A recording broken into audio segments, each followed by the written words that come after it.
Hello everyone, welcome to another vlog. सन्चै हुन्छ होला तपाईहरु हिजो तपाईहरुले हिस्ट्री आरएल को पडकास्ट हेर्नुभयो होला आई थिंक धेरै कुराहरु तपाईहरुले त्यहाँ थाहा पाउनु भएको छ उहाँलाई कुन इन्सिडेन्ट र कस्तो समय के खालको दबाव भएको थियो भनेर सो पुलिस केस उहाँले गर्न खोजिराख्नु भएको छ होप अब चाहिँ प्रक्रिया एकदमै बेटर वेमा अगाडि बढ्छ भन्ने आश गरौँ र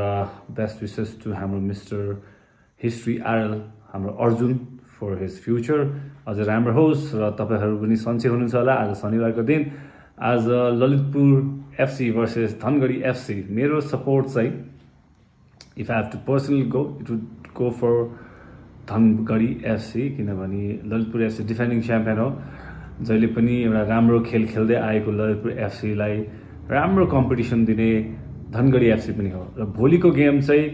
जुन एलिमिनेटर छ भनौं न 3 and 4 लाई एलिमिनेटर भन्ने त्यो एउटा सेक्सनमा छुट्याएको छ पोखरा थन्डर्स र चितवन एफसी भोलिको म्याच डेफिनेटली झापा एफसी नभएपछि मेरो सेकेन्ड फेभरेट पोखरा थन्डर्स हैन हामीले सपोर्ट गर्दै आएका छौं डे 1 देखि सो पोखरा थन्डर्सले भोलि जित्यो भने आजको विनर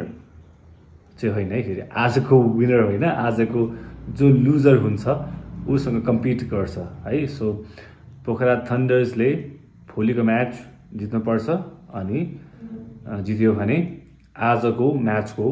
लुजरसँग चाहिँ खेल्न पर्छ एकचोटि फेरि एन्ड देन फेरि जित्यो भने फाइनलको यात्रा सो 3 and 4 लाई चाहिँ अलिकति भए पनि एक गेम बढी खेल्न पर्ने हुन्छ फाइनल पुग्नको लागि so best wishes to all the teams so आज धनगढी एफसी को जित हुन्छ भन्ने चाहन्छु र भोलि पोखरा थन्डर्सको जित हुन्छ भन्न पनि हेर्न चाहन्छु म सो सबैजना just be happy just be calm यो नयाँ वर्ष हो हैन कामहरु कतिवटा भएको छैन होला तपाईहरुको कतिवटा कुराहरुमा रिस पनि उठिरहेको होला त्यो मलाई पनि भइराछ तर यु ह्याभ टु वर्क अगाडि बढ्नु पर्छ लाइफ यस्तै हो भनेर चाहिँ स्ट्रङ भएर अगाडि बढौं है र एकछिनमा चाहिँ हाम्रो राम्रो भ्लगर नेपालको एकदमै भन्छु ट्यालेन्टेड भ्लगर राम्रो कन्टेन्ट क्रिएटर रुङमान भ्लग्स र हाम्रो नायोमा बहिनी मतलब बिन्दुली भनेर चिन्नुहुन्छ तपाईहरुले सो त्यो एउटा अहिले इन्सिडेन्ट छ नि बिन्दुली बहिनीको त्यो भ्लगमा त्यो जुगा के रे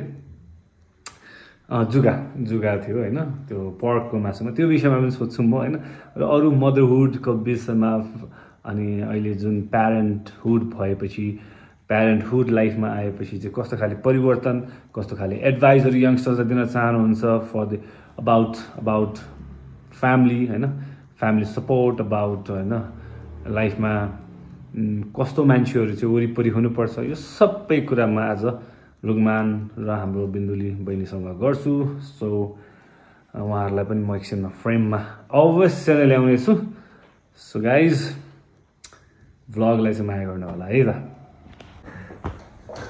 भिडियो anyways how was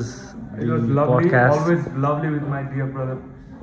तपाईसँग एकदम रमाइलो हुन्छ थ्यांक यू इन्भाइट गरिदिनु भयो फेरि पनि लट्स अफ लभ के छ अनि मेरो बहिनी हजुर एकदम रमाइलो भयो दाइ बोलाइदिनु भयो पर्खिदिनु भयो धन्यवाद छ अनि धेरै धेरै प्रगति हुँदै जाओस् हाम्रो दाइको शुभकामना नयाँ वर्षको पनि धेरै धेरै शुभकामना ह्यापी न्यू इयर ओके र आजको यो छोटो मिठो भ्लग है म डेली हाल्ने प्रयास गर्छु तर छोटो मिठो भए पनि प्रयास चाहिँ गर्छु जहिले पनि भ्लग रेगुलर हाल्न खोज्छु सक्दिनँ हैन तर अहिले चाहिँ म ट्राई गर्दैछु ब्याक टु ब्याक हैन सो एनीवेज हाम्रो रुगमान र बिन्दुले बहिनीसँग एकदमै राम्रो कुराकानी भयो एकदमै राम्रो कन्टेन्ट बनेको छ चाँडै आउँछ पिवाल पडकास्टमा हैन त्यसको लागि तपाईहरुले मेरो अर्को च्यानल सोबर वर्ल्ड लाई सब्स्क्राइब गर्नुहोस् र पिवाल पडकास्ट इन्जोय गर्नु होला थ्यांक यू सो मच म फेरि आउने छु र राम्रो राम्रो पडकास्टहरु हेर्न चाहनुहुन्छ भने प्लिज तपाईहरुले सब्स्क्राइब गर्नु होला सोबर वर्ल्ड र कतिवटा ठाउँमा भाइले चिया पनि ल्याएछ thank you so much my brother है यो हेर्नुस् ल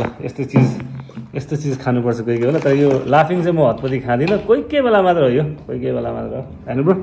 ल है लाफिङ चाहिँ मैले भन्दा है म कोही कोही बेला मात्रै खान्छु यस्तो यस्तो चाहिँ म हतपति खाँदिनँ होइन फुटबल जिम गरिरहेको छु कोही बेला चाहिँ क्रेभिङ हुन्छ आज खाइदिउँ न चिट डे जस्तै हो सो यो